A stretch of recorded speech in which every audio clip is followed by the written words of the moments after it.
মুরব্বি দেখেন, আপনারা সবাই শোনেন কি বলে। আমাদের মঞ্চে বক্তব্য রাখছেন। বিসমিল্লাহির রহমানির রহিম। আমি কিছু কথা বলবো, যে কথাগুলো আপনারা মন দিয়া শুনবেন।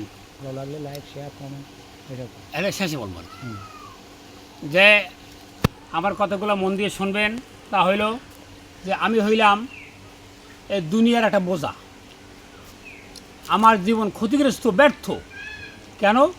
এইসব কারণে যে আমার উপরে অনেক হক আছে।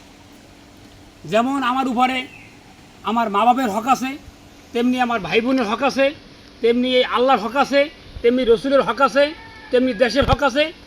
আমি কোনো হক আদায় করতে পারি না পারছি সন্তানের হক আদায় করতে, না পারছি স্ত্রীর হক আদায় করতে, না পারছি দুনিয়ার হক আদায় করতে, না পারছি দেশের হক আদায় করতে।